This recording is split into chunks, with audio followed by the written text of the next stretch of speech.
Skip the turkey this Thanksgiving and feast on flavor instead. We're serving up a mouth-watering twist on tradition, starting with the sweet potato crostini, homemade pumpkin biscuit, and diving into the juicy roasted chicken, barbecue corned beef, and mini hams. On the side, we've got whipped mashed potatoes with spinach, cornbread dressing, green bean casserole, and sweet potato stackers. And don't miss the mini apple pie crumble and sweet potato pie.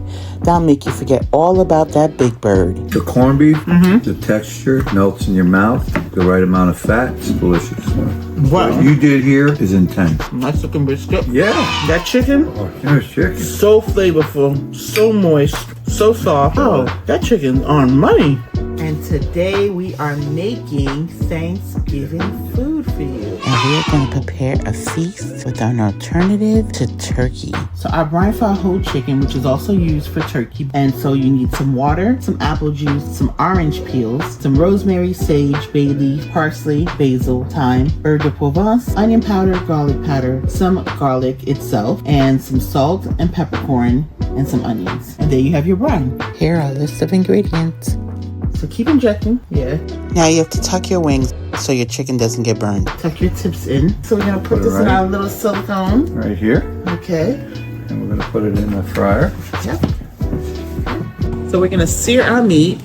Remember, in this case, fat is our friend to make this delicious barbecue corned beef. So Ian made his bouquet garni. Basil, we got bay leaf, we got parsley, rosemary, we 4, got sage. 5. There you go. Yes. So you deal with your garlic.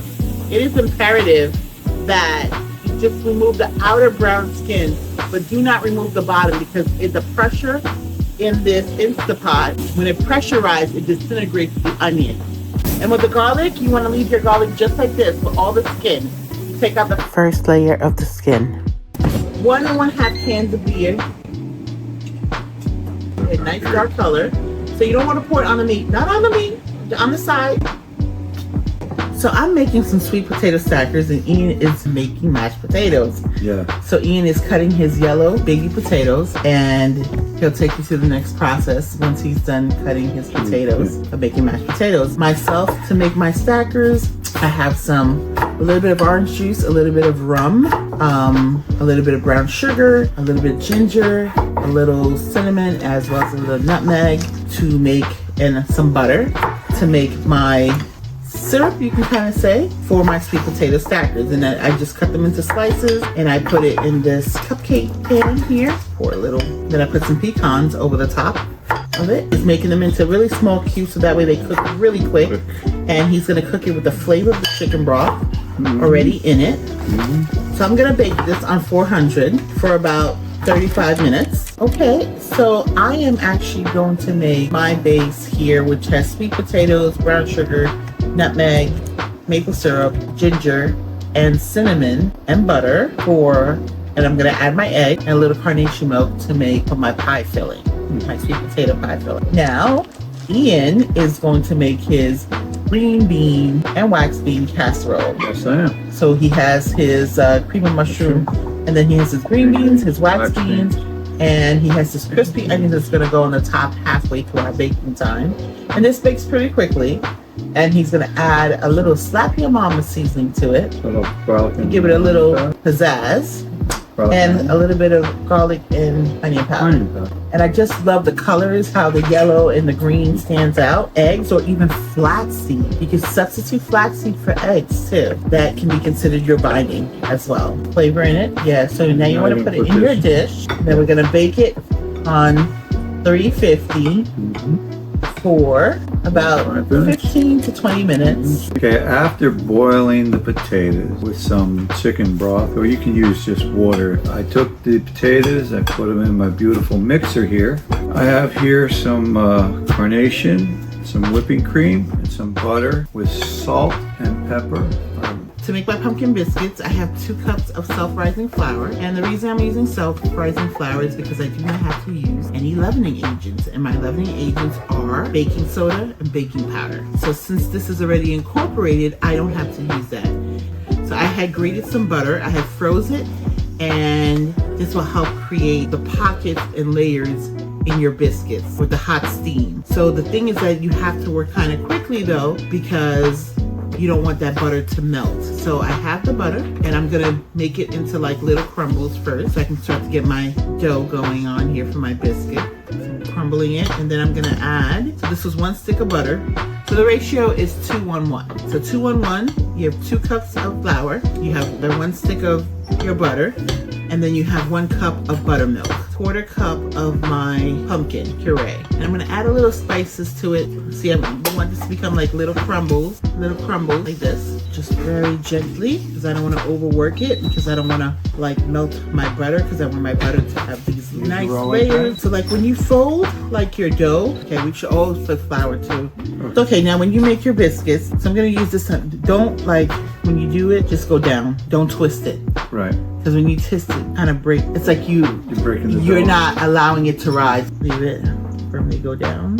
And, you'll take off the whole thing afterwards when you're done. You can roll the dough that's left. Okay, like this one came out. That's fine.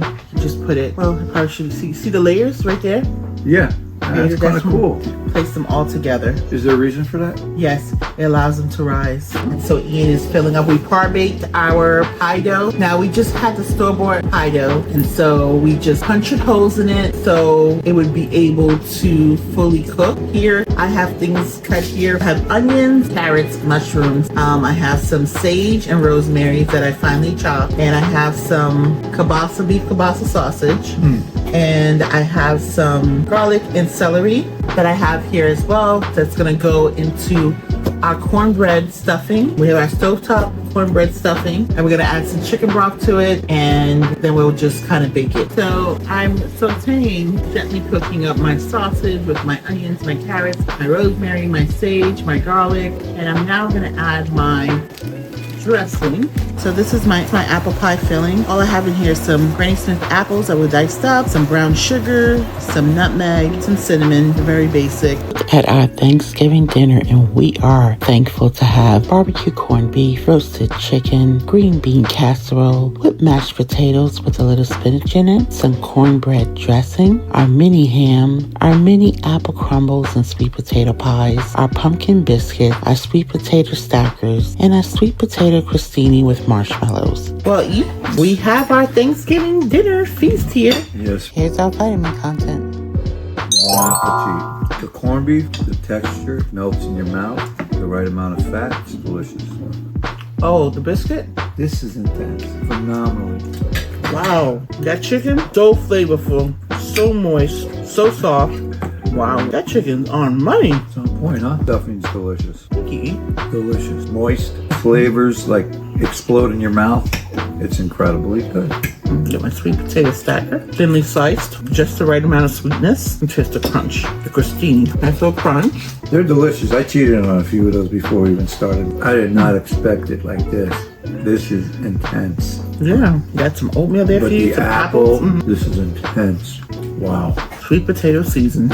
I mean, the dinner was delicious. Make Thanksgiving, Friendsgiving, family giving, however you want to call it, make it easy for you and your family. So here's our call to action. Don't forget to click the like button by giving us a virtual hug. If you have not shared this channel yet with your family and friends, please do so. Share this channel. And if you haven't subscribed, subscribe. What are you waiting for? So we want to thank you again for hanging out with us today. And if you choose to do something different, like not a turkey and a chicken, because it's a little bit more affordable, that'll work too. Let us know how it turned out for you. We love you guys. And I want to show you my 2 books. If you love salads, here's a book for you. If you love salads. And again, a twist on boring salads. So you get to have a variety and make unique salads. And this book here, Loving Every Bite, just came out. They're both available on Amazon.com. And this has everything in here for everyone. Keto, vegetarian, regular eaters, there's something in here for everyone, and you'll truly enjoy loving every bite of this recipe.